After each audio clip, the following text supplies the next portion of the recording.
제가 지난주에 설교에서 인생의 문제가 아니라 어떻게 반응하느냐가 문제라고 했습니다. 때로 어떤 사람은 자기 인생이 문제다, 그렇게 이야기를 많이 하지만 내 인생이 문제의 투성이가 아니고요. 엄밀하게 보면 인생 자체가 문제의 투성이라고 그렇게 말씀을 드렸어요. 그럼에도 불구하고 사실 우리가 그리스도인으로서 우리의 신앙과 믿음으로 잘 반응해야 한다는 말씀을 드렸습니다. 지난주에 저희는 같은 이스라엘 사람이면서 좀 다른 신분에 있는 그 한 어린 소녀와 이스라엘 왕을 비교하면서 보았습니다. 이 두 사람은 모든 면에서 비교가 될 뿐만 아니라 거의 극단적으로 그 극쪽에, 이 양극 쪽에 있는 사람, 그 인생이라 할 수 있습니다. 아무 이유 없이 느닷없이 남의 나라에 납치되어서 종노릇하면서 살아야 했지만 그런 가운데서도 하나님 신앙을 배신하거나 내팽개치지 않았던 이 한 어린 소녀는 정말 세상적으로는 인간적으로 보면 그야말로 마이너스 인생이지만 신앙적으로나 영적으로 플러스 신앙으로 반응하면서 그 삶이 또한 플러스가 되어진 것을 저희가 보았어요. 반면에 모든 면에서의 플러스 인생이고 무엇이든 가능해 보였던 그 이스라엘 왕은 영적으로나 신앙적으로 오히려 마이너스로 반응하면서 마이너스의 그 신앙을 보여준 것을 저희가 지난주에 살펴보았습니다. 이들 두 사람은 사실 이렇게 신분적으로나 환경적으로 정반대에 있었지만 오늘 저희가 할 이 두 사람은요, 영적으로나 종교적으로 정반대에 있는 사람인데 그들의 반응이라고 하는 것이 또한 정반대로 나타나는 것을 보게 됩니다. 그 두 사람이 누구냐면 오늘 본문에 나왔던 게하시와 나만 장군입니다. 게하시는 잘 아시는 것처럼 유대인이고요. 나만 장군은 비유대인 아람 사람입니다. 심지어 이 게하시는 누구냐면 대선지자 엘리사의 최측근입니다. 나만은요 이방인이죠. 이방인의 중에서도 가장 핵심에 있는 그 이방 종교를 믿는 그 핵심에 있는 이방 장군이었습니다. 근데 이들에게서 보여진 그 영적 반응, 믿음과 하나님을 신앙하는 그 믿음과 신앙에 있어서 보여진 그 반응은 정말 반전이 있어요. 이제 먼저 게하시에 대해서 저희가 좀 살펴볼 텐데요. 게하시는 말씀드린 것처럼 엘리사의 최측근입니다. 본문에 보면 엘리사의 사환, 심부름꾼 정도, 종노릇하는 사람으로 보이지만 실제적으로 사환이라고 했지만 오늘날로 치면 비서실장 같은 사람입니다. 대선지자 엘리사의 최측근입니다. 그러면서 엘리사의 그 사역 하나하나를 다 지켜보던 사람이에요. 그래서 수넴 여인의 그 아들이 이제 출산하게 해줬지만 그 아들이 다시 죽게 되었을 때 그 살리는 과정에 그 현장에 유일하게 있었던 사람이 누구냐? 바로 이 게하시입니다. 그만큼 이 게하시는요 사환으로 표현되어 있지만 지식적으로나 경험적으로나 그 어떤 다른 선지자 학교에 있는 제자들보다 그 사람들보다 앞서 있었고 꽤 유망하고 인정도 받는 사람이 게하시였습니다. 근데 이 게하시에게도요 문제가 하나 있었어요. 문제 없는 사람이 왜 없었겠어요? 근데 참 아이러니하게도 이 선지학교에서 굉장한 책임을 맡고 있는 사람, 정도 유망한 이 사람이 가지고 있는 문제가 뭐냐면 돈 문제입니다. 시대를 초월하고 사실 이 돈 문제는 항상 심각하긴 했던 것 같아요. 아마 이 게하시가 그 최측근이었기 때문에 선지학교의 재정적 살림도 아마 맡아 있지 않았을까라는 생각을 들어요. 그 선지학교의 살림을 사는데 돈이 없다는 게 이 게하시에게는 살림을 살아가는 사람에게는 굉장히 큰 문제이고 어려움입니다. 제가 여기에 더 설명이 나오지 않아서 알 수는 없지만 한번 상상을 해보면 대부분 그렇잖아요. 이 살림을 맡은 사람들은 그게 문제잖아요. 그러니까 막 엘리사의 명성이 막 퍼지고 막 뭔가 사역을 하면 할수록 제자들이 모여드는 겁니다. 사람들이 막 가르쳐 달라고 막 자기를 제자 삼아 달라고 막 몰려들어요. 그리고 이 게하시도 결혼을 했는데 아이도 있는데 뭐 우리가 앞에서 보았지만 그 4장 처음에 나오는 그 죽은 선지자의 그 가정처럼 생활비를 뭐 이렇게 줄 수 있는 그런 어떤 여건이 하나도 없었어요. 그러니까 뭐 집에서 잔소리를 하지는 않았겠지만 아이들은 막 아이들 먹일 것도 없죠, 입힐 것도 없죠, 부인은 살림 사는데 힘들어하는 게 뻔히 보이는 겁니다.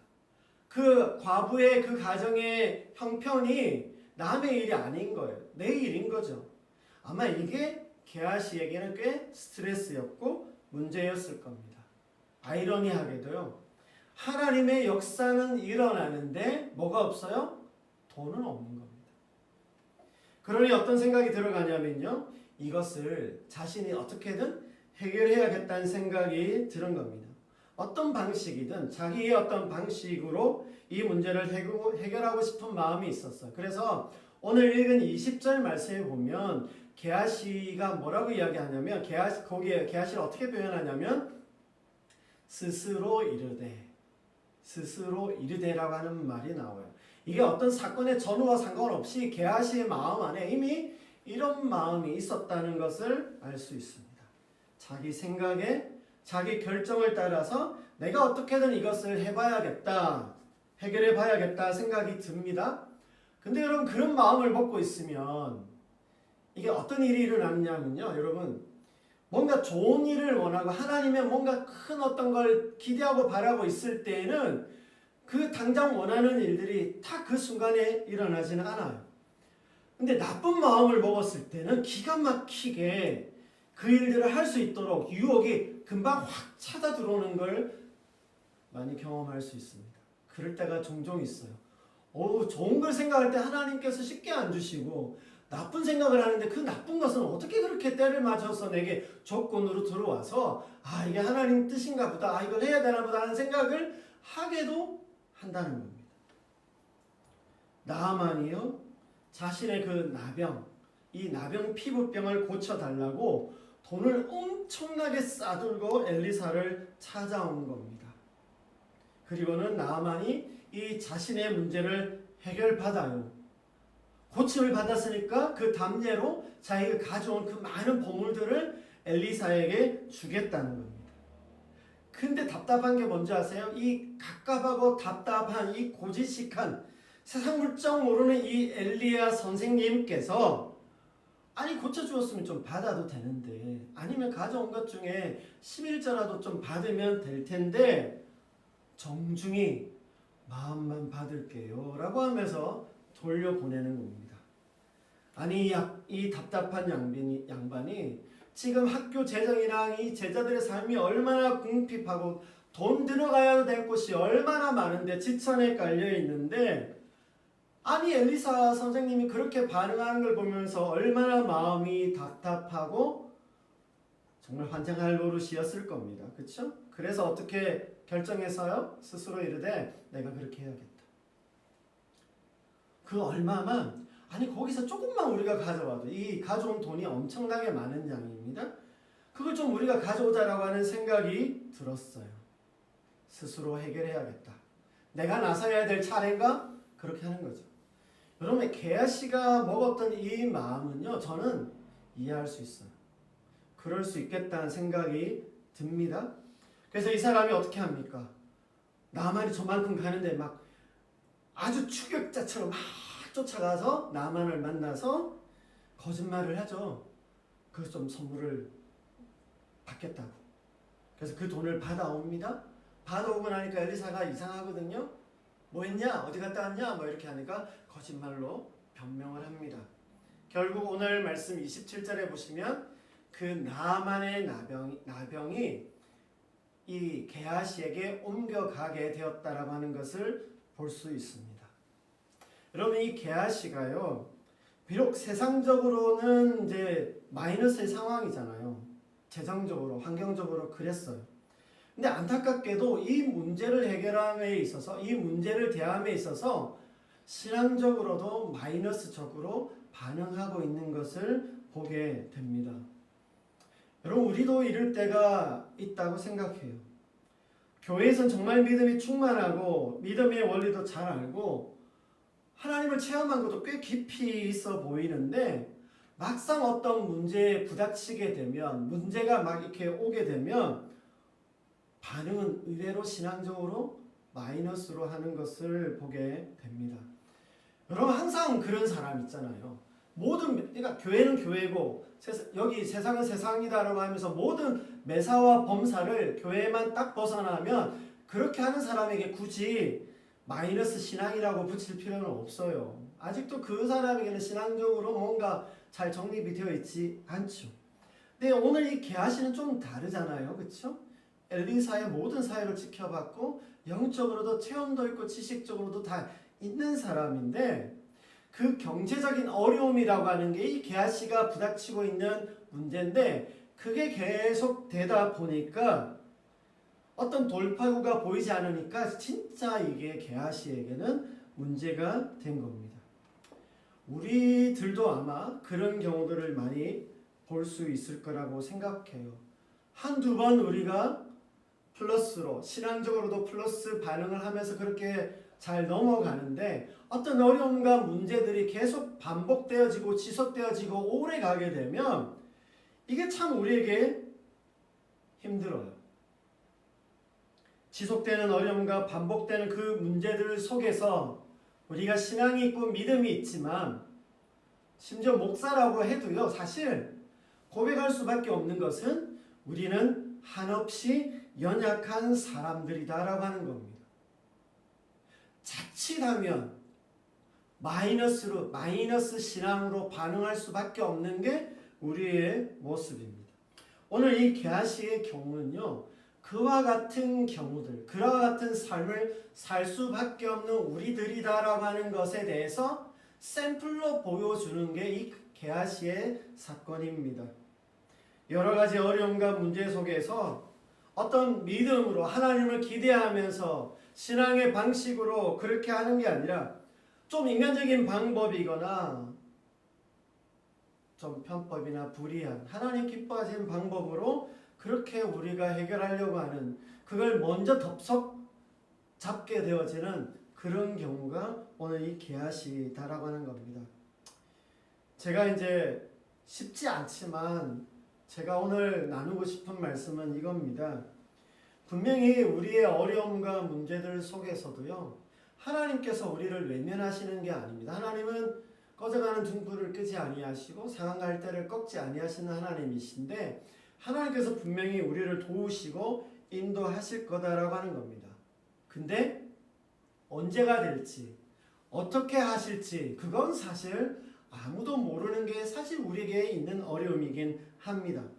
여러분, 이러한 면에 있어서요, 좀 우리가 하나님의 역사하심, 하나님이 내게 역사하시고 인도하시는 것에 대해서 좀 우리가 기억할 필요가 있는데 어떤 거냐면 하나님께서 우리의 어떤 문제들 속에 시험이든 유혹이든 그게 있는데 하나님의 응답이 그게 좀 지나고 나면 하나님의 응답이 반드시 온다라고 하는 겁니다. 이게 참 희한한데요.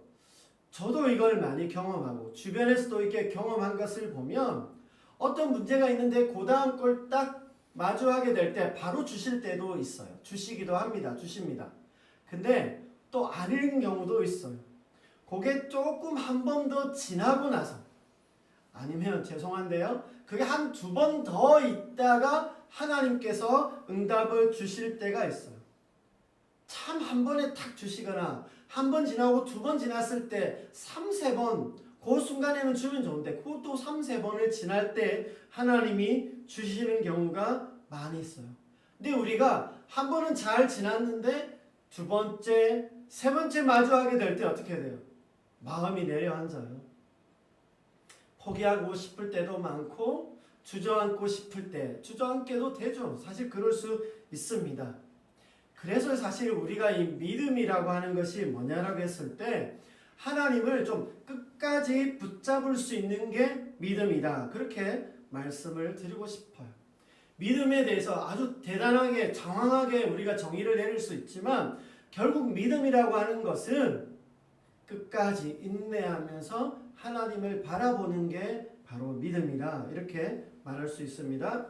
다시 우리 게하시를 한번 정리해 보겠습니다. 여러분, 우리의 삶과 일상에서 마주하게 되는 여러 다양한 문제들과 어려움에 대해서 비록 우리의 어떤 그 상황이라고 하는 것, 내가 가진 조건이라고 하는 것, 내가 가지고 있는 것들이 좀 마이너스의 상황이라고 하더라도, 마이너스라고 하더라도 어떻게 해서든 우리가 믿음과 신앙 안에서 어떤 마이너스로 반응한 것이 아니라 좀 플러스가 되는 그 믿음의 신앙을 좀 보일 수 있는 우리가 되면 좋겠습니다. 우리가 어떤 조건에 있다 할지라도, 어떤 문제 안에 우리가 문제를 직면하게 된다 할지라도 그 믿음과 신앙 안에서 플러스적으로 그 믿음의 삶을 잘 지켜나가는 우리 모두가 되시기를 바랍니다. 아멘. 마지막으로 이제 네 번째로 우리 나하만 장군에 대해서 좀 살펴보겠습니다.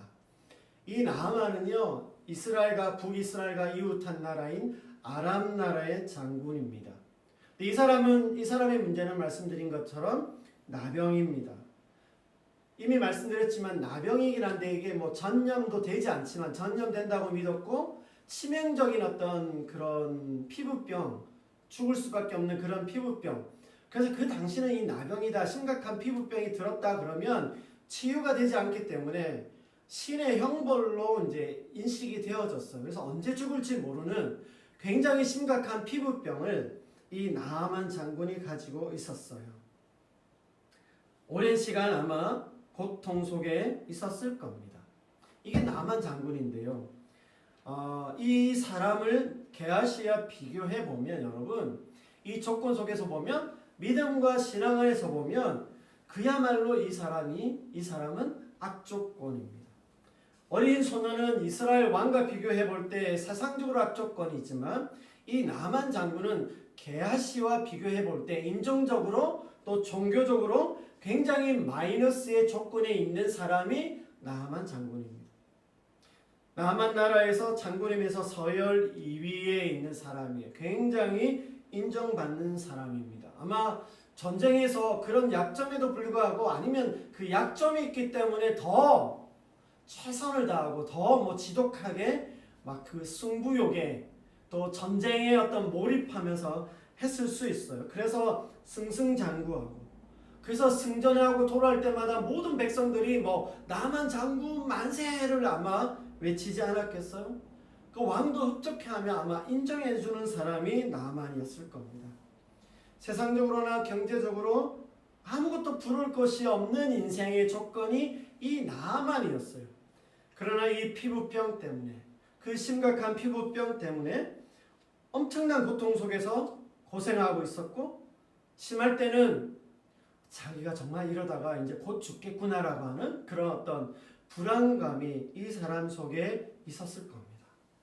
아무튼 이런 조건들 속에 있는 이 나하만은 믿음과 신앙의 입장에서 보면 굉장히 좀 거리가 먼 사람이다라고 그렇게 말할 수 있어요. 종교적으로나 조건적으로 정말 믿음과는 전혀 이게 가까워질 수 없는 사람이 나하만이다. 자기 나름대로 많은 공적을 세워서 자부심도 있고 논리력도 있다고 생각해요. 자기 생각은 또 굉장히 뚜렷한 장군이지만 그런 어떤 경험과 지식 때문에도 사실은 이 사람은 믿음을 가지는데 어려워요.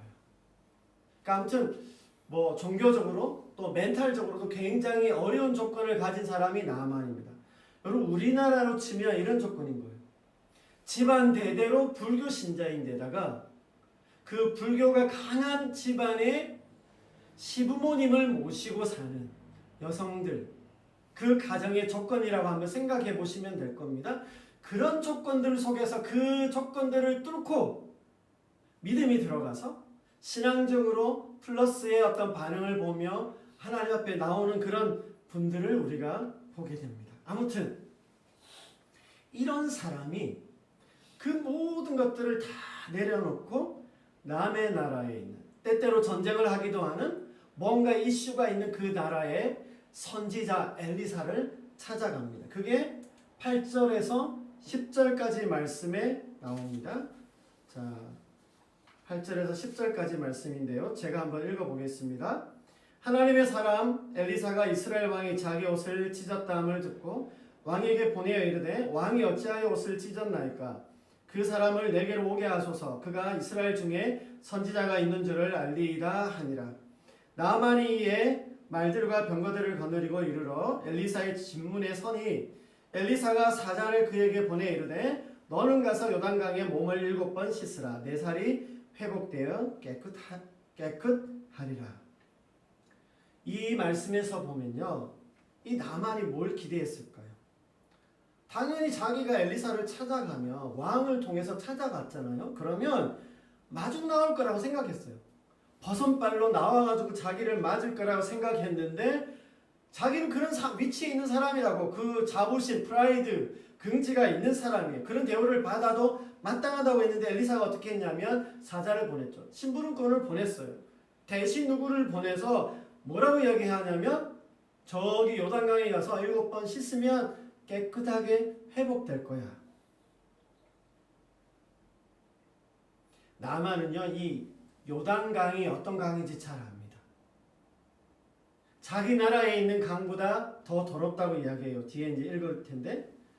근데 거기 가서 씻으면 된다고 생각하는 거죠. 나만의 기량은 엘리사를 찾아가면 막 뭔가를 막 화려하게 이렇게 외치거나 주문을 외치거나 제사를 지내거나 그렇게 막 자기 나라에 하듯이 그렇게 해서 깨끗하게 할 거라고 생각했는데 저 더러운 요단강에 가서 7번이나 씻으라고 이야기를 하니까 이게 황당한 거죠.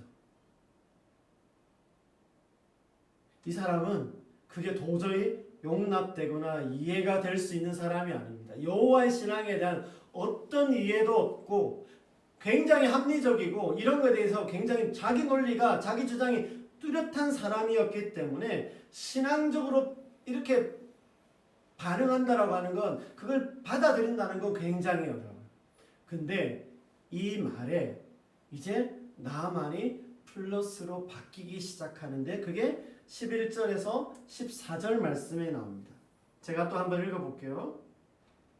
나아만이 노하여 물러가며 이르되 내 생각에는 그가 나에게로 나와서서 그의 하나님 여호와 이름을 부르고 그의 손을 그 부위 위에 흔들어 나병을 고칠까 하였도다. 그쵸? 그렇게 예상을 한 겁니다. 다메섹강 아바나와 바르발은 이스라엘 모든 강보다 낫지 아니하냐. 내가 거기서 몸을 씻으면 깨끗하게 되지 아니하랴 하고 몸을 돌려 분노하여 떠나니 그의 종들이 나와서 말하여 이르되 내 아버지여 선지자가 당신에게 큰일을 행하라 하였더라면 행하지 아니하였으리까. 하물며 당신에게 이르기를 씻어 깨끗하게 하라 함이리까 하니 나아만이 이에 내려가서 하나님의 사람의 말대로 요단강에 7번 몸을 잠그니 그의 살이 어린아이의 살같이 회복되어 깨끗하게 되었더라. 이 구절에서 보는 것처럼요, 여러분, 아니나 다를까 나만이 굉장히 화가 났어요. 돌아가자는 겁니다. 왜 안 그러겠어요? 아니 나와서 마중도 안 하죠? 자기 나라에 있는 강보다 더 더러운 그 요단강에 가서 7번이나 씻으라고 이야기를 하는 겁니다. 저 엘리사가 미쳤구나. 내가 가만두지 않겠다. 두고 보자. 아마 그렇게 했을 겁니다.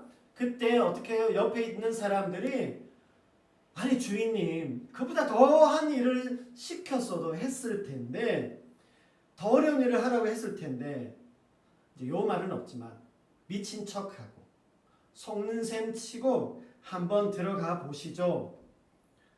여러분 참 이 옆에 침착하고 지혜로운 사람이 있다는 거, 이게 참 중요하다는 걸 알 수 있습니다. 또 하나는요, 여러분 여기에서 보시는 것처럼 믿음이라고 하는 게 어느 순간 한 번에 확 믿어지는 거, 믿음이 좋다고 해도요 때때로 그게 한 번에 확 믿어지는 그거 별로 없어요. 이렇게 한 번에 확 믿어지지 않는 게 일반적입니다. 근데 믿어지지 않지만 믿음은 한번 해보는 것이 필요해요. 논리적으로 따지고 합리적으로 계산하면 사실 말이 안 되는 경우가 많이 있는 거죠. 그래, 하나님의 선지자의 말대로 거기 한번 들어가 보자 하는 마음으로 이 나아만이 들어갑니다. 설득을 당해서 들어가요. 믿음이라고 하는 것은요, 이렇게 시작해 보는 겁니다. 순종은 이렇게 시작되는 거예요. 아마 나아만은 그 발을 담그면서 들어가면서 이러지 않았을까 싶어요. 이게 되겠어? 이게 되겠어? 내가 만약 안 되면 그 엘리사 군사들을 몰고 와가지고 가만두지 않겠다고 아마 그렇게 하면서도 아마 들어갔을 거예요. 일단 들어가는 거, 그게 믿음인 거고요. 그게 필요하고 그게 시작이 될 수 있다는 걸 기억할 필요가 있습니다. 어떻게 됐어요? 7번 씻으라고 했잖아요. 한번 물에 딱 담궜는데 어떤 변화가 있나요? 아니요. 나만이 그럽니다. 야야야, 이거 봐봐, 이거 봐봐. 더 더러워졌어. 몸에 흙도 묻고 말이야. 니네들 한번 생각해봐라. 이게 정말 되겠어? 되겠어? 아마 그랬을 거예요. 아휴, 그래 한번 해보자. 한번 더 들어가보자. 그러고 나와서 두 번째 씻어요. 씻는데 어떻게 돼요? 뭐라고 이야기해요? 야, 이 흙이 더 묻었다. 한 번 더 들어가니까 이제 피부가 물을 흡수하게 되니까 이게 내가 상처가 나 있는 이 피부병이 나 있는 곳에 더 이게 부르트고 더 심하게 이 상처들이 올라오는 것 같아. 나만이 두 번째, 세 번째 하면서 아마 이렇게 하나님을 경험한 이런 게 아니라 막 속에 부글부글하면서 막 이게 분노가 더 치밀어 올랐을 겁니다. 그래도 어떻게 해요? 7번 하라고 했으니까 그렇게 하면서 6번, 5번, 6번까지 다 해보는 겁니다. 자, 이제 봐라. 내가 마지막 7번째 할 거다.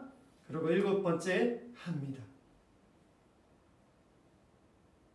아무런 변화도 없고 아무런 징조도 없다가 그 선지자를 통해서 주신 하나님의 말씀대로 순종한 그 7번째 순간에 어린아이의 피부와 같이 깨끗하게 되어지는 역사가 거기에 있는 겁니다. 마음의 우라통이 치밀고 의심도 생기고 기쁘고 즐겁게 하는 거 이거 없어요. 억지로 그 말씀대로 하게 되어지는데 그 순간까지 이르게 될 때까지 하나님이 지켜보시더라는 거예요. 믿음과 순종, 믿음으로 플러스의 신앙에 이르기까지 우리에게 막 기쁘고 즐겁고 할 만한 어떤 그런 상황들이 아닌 겁니다. 어려울 때까지 이르게 되는데 그제서야 나만의 피부병이 치유되어지는 것을 보게 됩니다. 결국 나만이 어떻게 합니까? 15절에서 19절 말씀에 보시면요, 나만이 이렇게 반응합니다. 보시면 엘리사가 이르되 15절에서 나만이 모든 군대와 함께 하나님의 사람에게로 도로와서 그의 앞에 서서 이르되 내가 이제 이스라엘 외에는 온 천하에 신이 없는 줄을 아나이다. 청하건대 당신의 종에게서 예물을 받으소서 하니 이르되 내가 섬기는 하나님께서 살아계심을 두고 맹세하노니 내가 그 앞에서 받지 아니하리라 하였더라. 나만이 받으라고 강권하되 그가 거절하니라. 나만이 이르되 그러면 청하건대 노새 2마리의 실을 흙을 당신의 종에게 주소서. 아마 단을 쌓으려고 흙을 가져가려고 했던 것 같아요. 이제부터는 종이 번제물과 다른 희생제사를 여호와 외에 다른 신에게는 드리지 아니하고 다만 여호와께 드리겠나이다. 오직 한 가지 일이 있사오니 여호와께서 당신의 종을 용서하시기를 원하나이다. 곧 내 주인께서 림몬의 산당에 들어가 거기서 경배하여 그가 내 손을 의지하심에 내가 림몬의 신당에서 몸을 굽히오니 내가 림몬의 신당에서 몸을 굽힐 때 여호와께서 이 일에 대하여 당신의 종을 용서하시기를 원하나이다 하니 엘리사가 이르되 너는 평안히 가라 하니라. 그가 엘리사를 떠나 조금 가니라. 이 나아만이요, 그런 어떤 과정을 통해서 하나님을 경험하고 나니까 어떻게 돼요? 자기 인생과 자기의 종교를 바꿉니다. 삶을 바꿔서 여호와 신앙으로 거듭나게 되는 것을 봅니다. 그가 약점을 가지고 있어서 그조차도 용서를 구하는, 회개하는 모습을 보게 됩니다. 어쩌면요, 나만은 제가 조금 과격하게 이야기했지만 이 과정 속에서 굉장히 더 점잖하고 얌전하게 반응하면서 엘리사가 했던 말대로 다 했을 수 있습니다. 제가 오늘 말씀드리고 강조하고 싶은 건 뭐냐면 이 나아만이요, 믿음으로 나아갈 수 없는 그 상황 속에서 그렇게 반응하고 있었다라고 하는 것을 말씀드리고 싶은 겁니다. 나아만이 여기서 믿음으로 순종했다, 그렇게 철저하게 순종해야 합니다라고 하는 거, 이렇게 말하면 이게 은혜가 되기도 하지만 사실은 더 은혜가 되는 것은 이 나아만이 가지고 있었던 조건이 우리와 비슷하거나 더 안 좋은 조건에서 그런 상황에서 일어난 사실이다라고 하는 겁니다. 그래서 오늘 제가 여기서 강조하고 싶은 건 뭐냐면 이 나아만 장군이 가지고 있었던 이 순종의 과정이 중요합니다.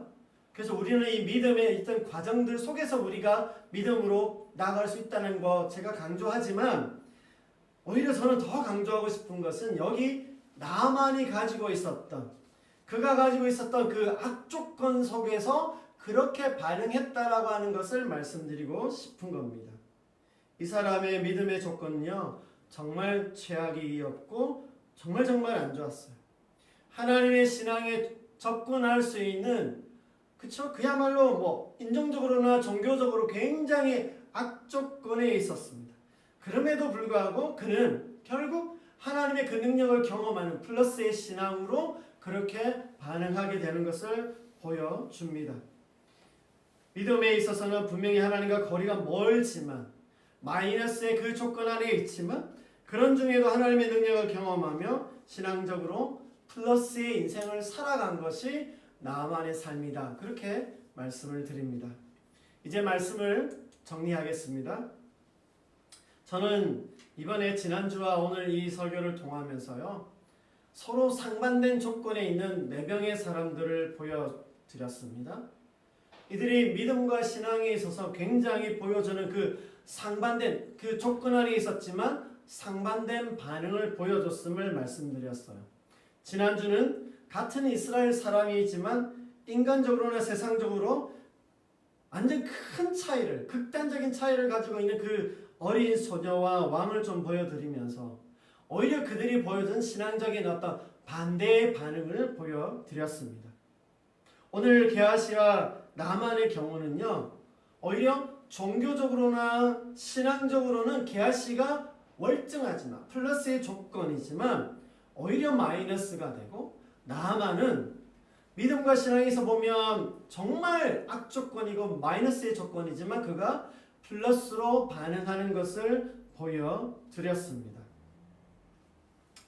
제가 함께 오늘 이 설교를 통해서 나누고 싶은 것은요, 여러분, 우리가 가지고 있는 어떤 조건들, 상황들이라고 하는 것이 사실 때로 믿음과 신앙으로 하나님의 말씀대로 반응하기에 어려운 조건일 수 있습니다. 그게 환경적으로나 아니면 믿음과 신앙에 있어서 종교적으로 그것이 우리에게 마이너스의 어떤 조건들일 수 있지만, 그렇다고 우리가 마이너스의 어떤 신앙으로 살아갈 수밖에 없다고 그렇게 말할 수 있는 것은 아니다라고 하는 것을 말씀드리고 싶었어요.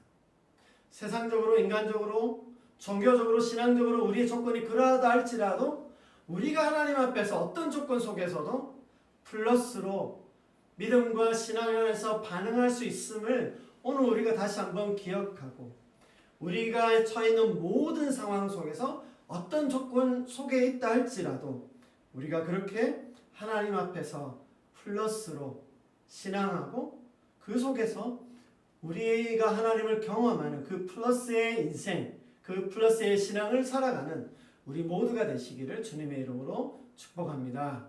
아멘.